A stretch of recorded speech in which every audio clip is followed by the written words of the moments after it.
Assalamualaikum warahmatullahi wabarakatuh. Perkenalkan, nama saya Sabila Milenawati, peserta magang Bimba AIWO gelombang 21. Pada kesempatan kali ini, saya akan menjawab tugas di luar kelas hari kedua dengan tema kurikulum dasar kedua. Adapun untuk pertanyaan mengenai metode individual system. Pertanyaannya yaitu, apa pengertian individual system?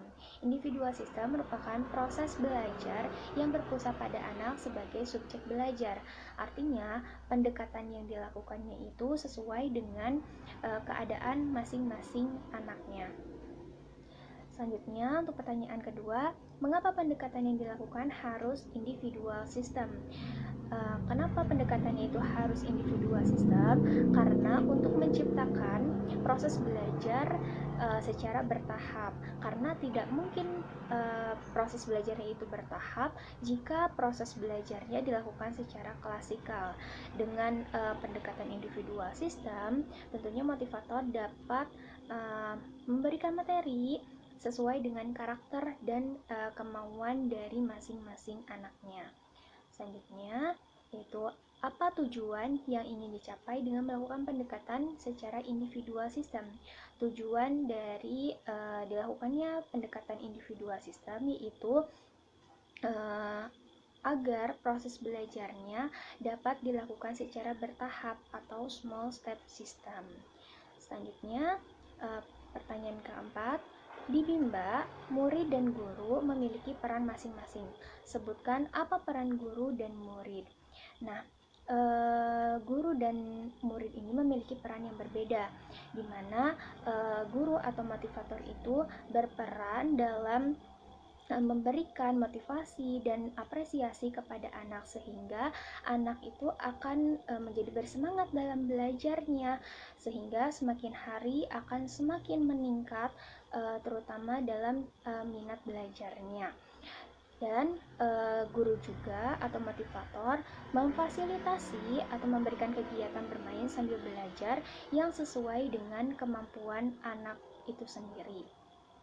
Selanjutnya, untuk peran anaknya, nah anak ini berperan sebagai subjek belajar. Artinya, anak itu berperan aktif di dalam proses atau dalam kegiatan bermain sambil belajarnya. Untuk pertanyaan selanjutnya, apa perbedaan antara metode individual system dengan classical system? Nah, perbedaan antara individual system dengan classical system itu dilihat dari perlakuannya, di mana individual system itu jadi kita memperlakukan anak antara anak satu dengan anak yang lainnya itu berbeda, di mana disesuaikan dengan karakter dari anaknya dan juga kesukaan dari anaknya masing-masing.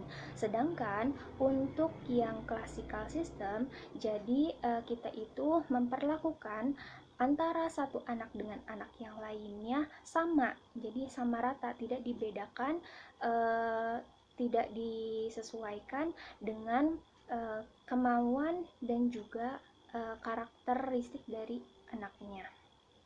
Seperti itu. Dan selanjutnya untuk pertanyaan yang keenam, bagaimana cara yang dilakukan motivator agar dapat melakukan pendekatan secara individual sistem? Nah, cara yang dapat dilakukan motivator untuk melakukan pendekatan secara individual sistem itu bisa dengan dua cara. Yang pertama itu kita bisa melakukan atau berdialog, mengobrol dengan anaknya itu sendiri untuk mengetahui apa kesukaannya dan juga bagaimana karakter dari anaknya. Jadi kita harus paham gitu karakter anak yang kita hadapi itu seperti apa. Tetapi jika anak yang kita hadapi adalah anak pendiam, maka kita juga bisa melakukan dengan cara kita menanyakan kepada orang tua muridnya bagaimana kesukaan dan juga karakter dari anaknya itu sendiri, sehingga kita bisa mengarahkan nantinya ketika anak itu tidak mau belajar, jadi kita arahkan terlebih dahulu dengan kegiatan yang disukainya sehingga anak menjadi tertarik dalam belajar. Selanjutnya, pertanyaan yang ketujuh, apa dampak yang akan terjadi bila pendekatan dilakukan secara individual sistem? Nah, dampak yang terjadi jika dilakukan proses belajar dengan individual sistem, yaitu proses belajarnya akan bertahap dan sehingga anak itu akan merasa nyaman, bahagia, senang, dan bersemangat dalam melakukan kegiatan bermain sambil belajarnya karena sesuai dengan karakter dan juga kemauan anak itu sendiri. Selanjutnya, pertanyaan yang ke-8, apa dampak yang akan terjadi bila pendekatan dilakukan secara classical system? Nah, dampak yang terjadi jika kita melakukan pendekatan secara classical system, nah, anak itu akan merasa bosan, bahkan anak itu akan terpaksa dalam melakukan kegiatan bermain sambil belajarnya karena tidak sesuai dengan kemauan dari anaknya itu sendiri. Terlebih pendekatan classical system itu, jadi kita memperlakukan anak antara satu dengan yang lainnya sama, jadi tidak sesuai dengan karakter pada masing-masing anak, sehingga akan berdampak anak menjadi generasi yang benci terhadap belajar. Lalu untuk selanjutnya, pertanyaan mengenai metode variation skill. Nah, pertanyaannya, apa pengertian variation skill? Variation skill itu adalah kemampuan yang harus dimiliki oleh motivator, di mana motivator itu harus bisa memvariasikan antara aspek belajar dengan kegiatan belajar. Pertanyaan selanjutnya, mengapa kegiatan belajar harus divariasikan? Kenapa kegiatan belajar harus divariasikan? Karena sebenarnya anak itu memiliki rentang konsentrasi yang pendek, sehingga anak mudah teralihkan, bahkan mudah bosan jika hanya melakukan satu kegiatan saja. Oleh karena itu, untuk menghindari hal yang demikian, maka motivator atau guru itu harus bisa memvariasikan proses atau kegiatan belajar yang sedang dilakukan sehingga anak menjadi merasa senang dan tidak mudah bosan. Selanjutnya, apa tujuan yang ingin dicapai dengan memvariasikan kegiatan belajar? Nah, tujuan yang ingin dicapai dalam variation skill ini yaitu agar anak tidak mudah bosan, kemudian semakin tertarik, bersemangat dan antusias dalam melakukan kegiatan bermain sambil belajarnya. Sebutkan 3 aspek belajar. Nah, aspek belajar itu ada 3, di mana ada kemampuan afektif, kemampuan kognitif, dan kemampuan psikomotorik. Selanjutnya, kegiatan apa yang termasuk aspek kognitif? Nah, kemampuan kognitif ini artinya adalah kegiatan yang berkaitan dengan kerja otak atau kecerdasan, seperti kegiatan membaca dan kegiatan berhitung. Lalu pertanyaan selanjutnya, kegiatan apa yang termasuk aspek afektif? Nah, jadi aspek afektif ini adalah kemampuan afektif di mana artinya yaitu kegiatan yang berkaitan dengan hati atau perasaan berupa suka atau tidak suka, senang atau tidak senang, seperti berdialog, bercerita, berdongeng, dan juga bernyanyi. Selanjutnya, kegiatan apa yang termasuk aspek psikomotorik? Nah, aspek psikomotorik atau kemampuan psikomotorik ini dari artinya merupakan kegiatan fisik yang berkaitan dengan penggunaan anggota tubuh. Nah, kemampuan psikomotorik ini dibagi menjadi dua, ada motorik halus dan motorik kasar.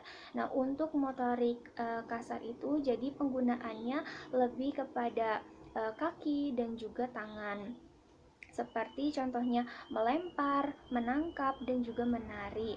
Adapun untuk motorik halusnya itu jadi kegiatan yang dilakukannya menggunakan jari tangan seperti menarik garis, kemudian menggambar, dan seperti itu.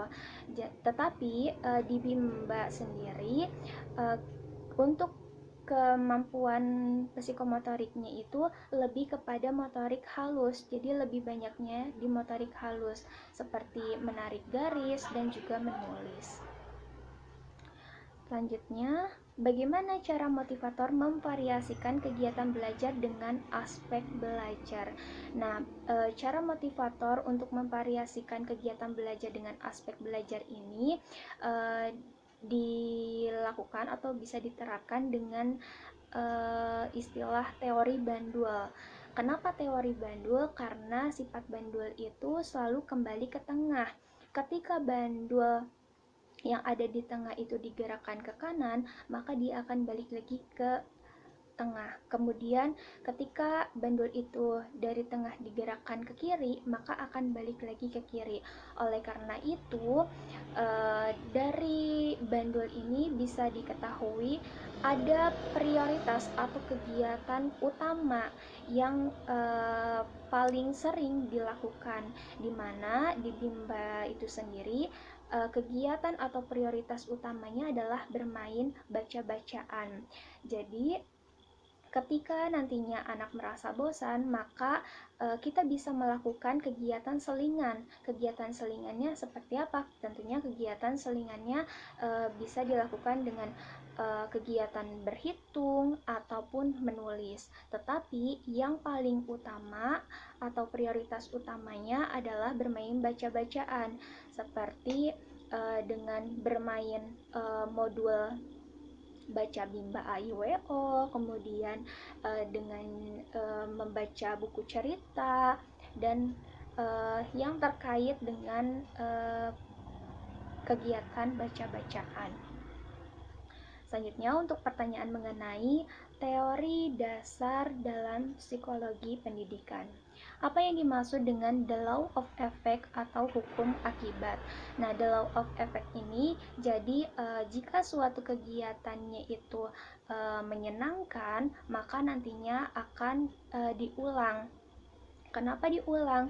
Karena yaitu ada perasaan menyenangkan, sehingga dari pengalaman menyenangkan tersebut maka kita akan mengulang kegiatannya. Kemudian, apa yang dimaksud dengan the law of exercise atau hukum latihan?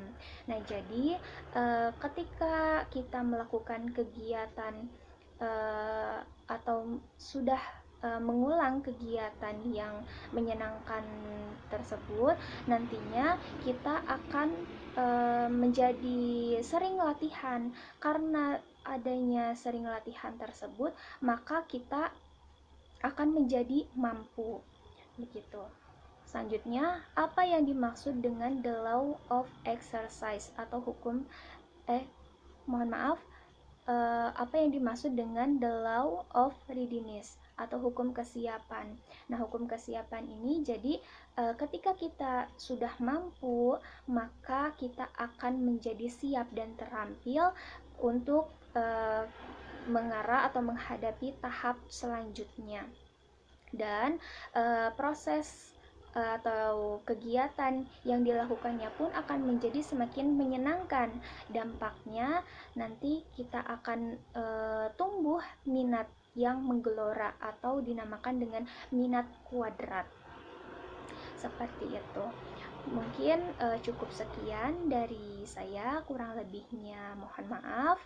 Wabillahi taufiq wal hidayah. Wassalamualaikum warahmatullahi wabarakatuh.